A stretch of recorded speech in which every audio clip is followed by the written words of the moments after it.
I'm blessed to have gone through the things that I have gone through. And every single scar has just made me stronger, absolutely. and resilient. And to be able to, like you said, minister to other people. God knew that I have a loud mouth and that I talk a lot. So he's going to give me some experiences to talk about. And that's starting to come to fruition. I'm starting to get friends and people in my life that are asking me about, what was that like? And how did you get through that? And, how did you get to where you are now? Because if you knew my backstory, like some of the decisions that I made earlier in my life, I mean, there was some pretty, I've shared some of this with you, I think, but there was some pretty crazy stuff. But God's brought me through it. Well, I mean, I think another thing too is, how do you handle it when people ask you, Dedrick, what happened? Why did you leave? And the temptation is there, let me tell you. But, I'll give you a perfect example. My parents, they were going to the same church at the time that I was pastoring at. And so I stepped down, we left, and like 2 weeks later, like, what's going on? You guys are not coming to church? Because I hadn't talked to them yet either. And I was like, hey, well, just my season was up there. I said, I'm not going to get into details, but we're not going to be there anymore. He said, should we leave too? I was like, I said, you know what? I said, no. I said, do you feel like God's calling you to be there? He said, we like it here. I was like, then stay. Yeah. Right? Like, because obviously people are still getting saved there, right? Like God is still good. God's so still it's moving, like, so it's like, cool. Now, obviously there's some crazy stuff going on that I'm like, yeah, y'all got to get out of there. Like, right? But it wasn't that. It was just some stuff that was more of personal, right? It was stuff that was directed towards, each other. So it was like, that has nothing to do with the kingdom.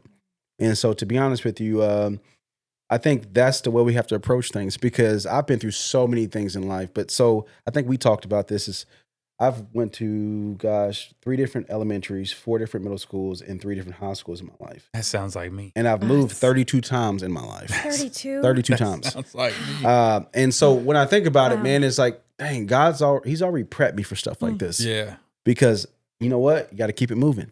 Yeah. You just got to keep it moving. Because if you dwell, you stuck, right? And so I'm glad that it helped shape me to be the person I am today, because I don't dwell, I don't hold on, I don't stay bitter. I kind of just say, you know what? All right, God, you had me go through that. I'm just going to be who I'm supposed to be and love people and keep it moving. Right. And and again, don't let it change me, because that's the part that sucks sometimes is if you're not careful, it can change who you really are. Absolutely. Yeah. Because you're like, you know what? I'm done trusting people. But you know what? It's like, that's not fair, because not everybody was there in that situation. So that new person that comes along is trying to give you love, or you could be that the big blessing to them. You're going to hold back because you were hurt. Yeah. And I understand guarding your heart, but you still got to be understanding and loving, because somebody was that for you. Right. Yeah. So I think that's an important lesson to learn. Mm-hmm. It's a really hard balance to find too, though. Because when I was in college, I mean, it's a little story of church hurt. It's not even like a big one. Like, it doesn't hold a candle. But I was in college, so I moved back home for summer because I lived in the dorms. And while I was away, a gentleman who was in the church, who I had previously turned down, got it in his mind to spread some really crazy rumors about me. And some of the people who called me their friend believed him. And so I came back after 3 months of being away, and everybody's like hating on me and didn't want me as part of their small group. I'm like, what is happening? Wow. And it was all because he was just a little hurt that I'd turned him down. Just made up a whole story. Just made up some crazy stories for 3 months and just sang them over and over. So crazy, man. It's crazy. I learned that day how big of a mess 1 or 2 people can make in a whole church. And intention was everything there. I know his intention was to, hurt me, and that's fine. I learned how to guard my heart from people and when to trust people and when to, okay, well, I know who I am and God knows who I am. So I can't believe you'd believe those things about me because I thought you'd know who I was, but okay. Yeah. It's not my responsibility to prove you wrong. Yeah. But just the other day, I actually had a Jesus moment. I guess I have them all the time with my kids, but we were driving home from school, and Isla, who's 5, she had this little slinky in the back seat, and she was trying to get her older sister to hold the other end. And Arya just kept saying, no, I'm not going to hold it. She's like, please hold it. And Arya kept saying no. And finally, after like 3 minutes of arguing, it's like, why won't you just do what she wants you to do? And Aria's like, well, she's just going to let it go and let it smack me in the face. And I was like, Isla, is that what you were going to do? No, I just wanted to see if she could see me through the little hole. Like, so maybe we should learn how to communicate with each other 100%. because if that's happened to you in the past, Aria, I'm sorry that somebody did that to you, but your sister's intention was not to hurt you. And so you made a choice and an action based on what you assumed she was going to do because somebody else had maybe done that or you had seen that done. And that I was just like, man. Powerful lesson. Right. And how often do we do that? We try to stay one step ahead of each other We project in the church. We project especially. our fears onto something. Right. Because it may be something you've seen done or experienced or just assume that, people are messy and people suck. And so, they're going to hurt me.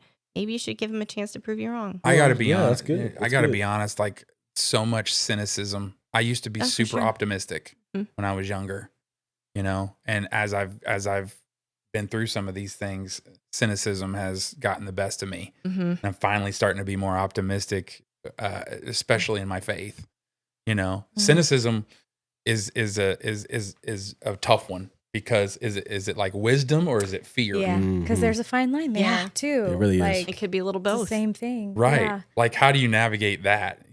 Jesus, help me. I mean, really, it probably is like a case by case for sure thing. Yeah, I think we got to do our due diligence. Before we need to be, and this is I need a mirror right now. We need to be. There you go. We need to be. We all have one in our pocket. We need to be very intentional with the way we place those fears and avoid putting those fears on people that don't deserve it. But then also, being smart with what God's given us. Because He gave us a brain, right, to think about things. And we just need to be aware of that. I don't think it needs to translate to hatred or avoidance or I don't want to interact with those kinds of people or whatever the case may be. Because again, God's got us. He's not going to put someone in our life that we can't handle talking to. You know what I mean? But our pride sometimes. It's Well, and we do it as a protection. Like something happens. I mean, I see this a lot with people, or multiple things have happened, or it's the way you grew up or whatever. And so you have this wall of protection that you're never gonna, like you said, you're assuming automatically that somebody is thinking a certain way or doing it for a certain reason and they're going to hurt you. They're bad people, whatever. It's just not true. I think there's a perspective too that we're probably missing that I want to share real quick is, when I was a pastor, it was one of the hardest jobs that I've ever experienced in my life. I cannot imagine.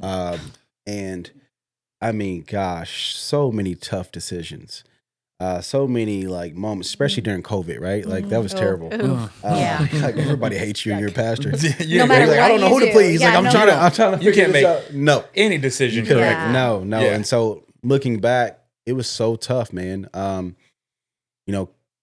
Asking people to leave the church, because you knew that they were messy, starting rumors or, having affairs or whatever. Hey, you can't fix this. That's tough to sit in a room and tell somebody it is. We have to remove you from this church, man. And that's not easy. And I promise you, most pastors, the good ones, should I say, they're crying. They're emotional. Yes. They're praying about this conversation 3-4 days a week prior, saying, man, Lord, give me grace. Give me the right words. And I don't think people see that side of it. The church I left, it's a lot of awesome people, and even the leadership there too. It's just, obviously we had our differences, but they were awesome people. And there were people that truly would pray for people. They would, literally give their last breath for people. And so I always want to state that fact that, this is still God's church. Yeah. And that, these are people imperfectly trying to serve. And you know what? Just as much as we've been hurt, they've been hurt. Yeah. Oh yeah. You know how many people talk bad about them every day? And it's just crazy because, they can say they're church hurt too. You know what I mean? Even though they're the leadership of the church, they're church hurt too. And you know what they do? They hang in there and they keep pushing no matter what. So I always want to make sure that we share that side of things too, because again, we get hurt, but I'm sure it hurt them too. That's a great perspective. So yeah, well, I'm glad you said that, because seeing what some of the things my parents went through and how it affected them personally, but also in their marriage, and also with their kids and their friends, and so many relationships broken over the silliest things. There's an old saying, like, if you want to move the piano to the other side of the stage, how do you do it? 1 inch at a time. Yeah. So nobody notices. Yeah, it's just like, now it's in the middle. Time. Okay. Yeah. But there was one instance when I was young, and it was really hard, but seeing Dad being voted out of a church. Yeah. Like in the denomination that we were in, they had in the church that we went to, in their bylaws, it was a every 2 year vote. So Dad was there for 2 years. And they didn't like that he was getting in there and doing things that were fixing certain anomalies that needed to be addressed, and that was ruffling the wrong feathers, and the wrong feathers got together and voted him out. And it goes right back to, okay, like, so it's a country club. Yeah. Gotcha. But seeing the pain that he endured there, and then the next phase of Dad's life was building a church. He took it from an old, dilapidated old building, and had a big, his whole purpose to be there, looking back, was to transition that church from the old, broken down building that he was in into a brand new building that has grown exponentially since he planted it. That's awesome. So there's that kind of stuff. Right. For sure. You look on the back end and you go, oh, that's why I went through that. Mm-hmm. That's why Mom and Dad dealt with that pain. There's always something on the back end that sometimes we don't even know what it is. Sometimes it never connects. Sometimes it just gets lost. You just never know. You just go through pain and then you move on, and then, but in these cases, God shows you a little glimmer of, like, hey, this is why. Yeah. Yeah. Look what I Remember did that? back. Yeah. What I did back there. And now you're doing this here. Yeah. So there's the hope, right? Is to just keep on pushing on, love people, even if they're different than you. That everybody's a sinner. There's an old T-shirt I used to see that I really resonated with. It said on the front, it says, "Don't judge me," and on the back it said, "Just because I sin differently than you." We're all sinners. Yeah. Absolutely. The pastor is a sinner. Yep. We all need the same Jesus. The board members are a sinner. I don't know about all y'all, but I ain't no sinner. Well, if you're made a new creation, that's right. But I know what you're saying, though. Yeah. But we all need the same Savior. Yeah. 100%. Like, none of us are without the need for it. We all need to realize that we are equals when it comes to that. Yeah. 100%. And I think that's the big takeaway for me is, growing up, you see all these people that get up on the stage and they're like, "Oh, the Lord said, hallelujah." And they, talk like that sometimes, depending on where you're going. Where does that really come from? I don't know, man. You gotta He's get about me. to go. No, forget I asked. You're gonna get me off on a tangent. I'll start doing impressions. Yeah, we won't. We don't know. No, we'll save them. I think just everybody gets. Sometimes you see these churches and they get up on stage and they say the right things and they do the right things and they raise their hand at the right time and they know how to pray with the right words. And I to this day, like, I never went down that path on, like, learning the right way to pray. Oh, Father God who art in heaven, like that kind of stuff. Like, I don't pray like that. Like, I talk to God like, yo, like he's sitting here. Yo. Bruh. Like, he made me. This is the thing that I need to remember. I need to tell myself this. He made me the way I am. Yep. There's a reason why. Yeah. I still can't figure it out. There's a reason why he made me the way I am. So I am not going to, if I tell myself that there's something wrong with me, that inner core narrative that we tell ourselves sometimes, and we all have that. So, I don't care who you are. We all talk things in our mind that we shouldn't be saying to ourselves. 100%. But if we realize that God made us. And what we were talking about earlier, does God make mistakes? No, he does not. He doesn't. He made every single one of us, and he knew exactly what we were going to do to mess up. And he knew exactly what was going to happen on the back end of that. I mean, the word says we are fearfully and wonderfully made. So I love that. And we're perfect in him. That's right. That's right. And we're all perfect. Even the person that comes to your church and doesn't fit in right away.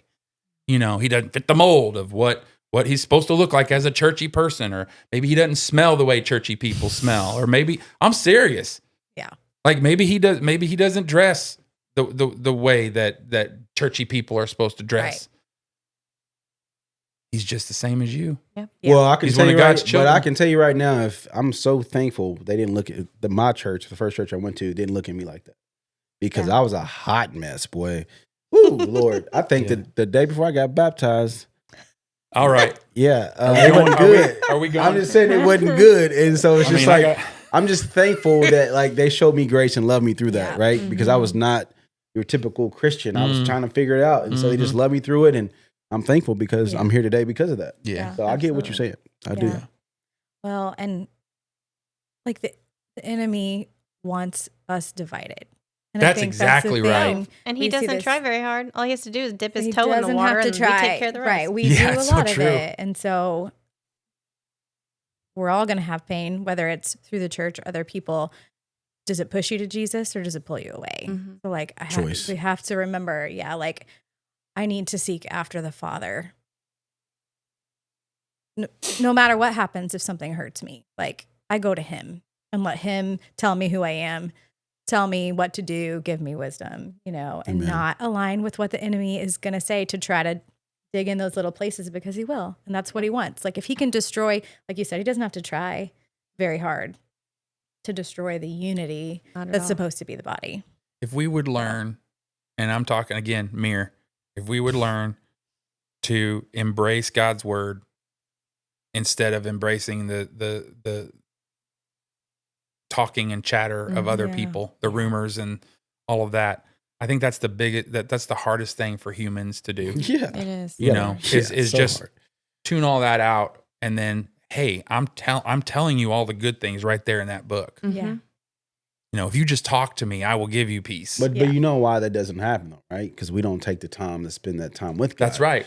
Because we're too so busy on Facebook commenting and doing this and that and the other. Moving and running and kids and life. But when we spend that intimate time with the Lord is when we can say, oh, that's not me. That's where the peace is. That's not me. No matter what they say, that's not me. Mm-hmm. Right? But again, we get so caught up, it's just hard to do that at times, man. That's where the peace is. 100%. Is giving it to him and saying, hey, And I think asking him to help us to see other people that way too. Someone who's hurt you, God, give me your perspective. How do you see that person? Yeah. Because God doesn't see them as this person. You don't see them same way. As this evil Well, because they're not. We're not fighting against flesh and blood. We're fighting against spiritual. That's right. Well, they say that person's and evil. Powers. Yeah. No, it's not even the case. Yeah. So I think that perspective. It's important to remember that churches are full of imperfect people. Yeah. And so it's going to be imperfect. And as much as we'd like to hold the church up on a pedestal, they don't belong there. Yeah. Well, I will say this. Keep in mind, we always show people at work grace. We show all these other people grace all the time, but we don't do it to the church. Do one thing wrong. So in my experience, church is one of the church, not Jesus, not God, not Christianity. Right. The building of the church with the people in it is one of the hardest, in my experience, one of the hardest places to be because of that very thing. And it should be the judgmental, the easiest place for us it to run. should be the most amazing place to like be. The hospital. But for me, yeah. Now this is not true now, just to be clear. Yeah. But throughout my whole life, I did not want to go because that was where the judgment was. That was where the ridicule was. That was where the push to be perfect was. And I was none of those things. So, okay, I just won't be a part of that. Do you realize what that does to people who are trying to find God? Yes. It's That's terrible. the opposite. That is terrible. And that's why I'm so glad that we're aligned now with a group of people that that is their mission. No matter who walks through those doors, we immediately love on them and have compassion for them, and we're there for them. You know, Yeah. and that's just been the most amazing, eye-opening thing for me that I think I've ever seen within my faith. You know, I love that. Is that so? Yeah. Good. I think we could talk about this. So we may have to do a part 2 series or 3, part 2, 3 for sure. Yeah. But man, it was a good talk. Thank you guys. Are we done already? Yeah.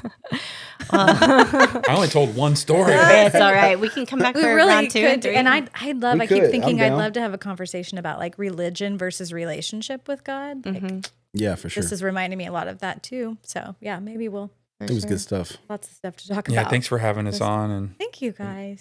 we'd love Bringing your to. perspective. I'm It's so weird. I'm like nervous. Now you know how we feel on this site. I'm not Toby. ever nervous to talk, but I'm nervous now. It was great though. Thank you very much. No, You it guys was. did I great. appreciate you guys so much. Yeah. I loved it. Love Thank what you you're guys doing for for real. talking Like seeing with this us. every time that we produce it is like, it's really cool to see you guys just digging in, doing what you're supposed rock to do. stars. You. Yeah, in if you spite weren't of- here, we couldn't do this. Well, in spite of your own insecurities and your own fears, I just want to publicly give you guys a shout out because Thanks. you're doing Thank it you. anyways. And there's something there. And I think if you keep on trucking, you know, we're going to find out why.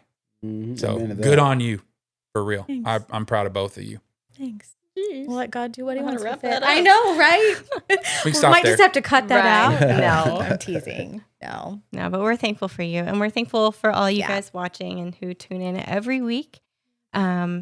Our prayer for you is that you would get to a point where you would love Jesus so much that it wouldn't matter what his people do, that you wouldn't turn away from his face because he is love and he is good and he's not going to let you down. Other people are. I might, Lindsay might, at some point in time, but he will never give up on you and he will never let you down. So in that truth, until next time, grab a shield. We'll see you out there.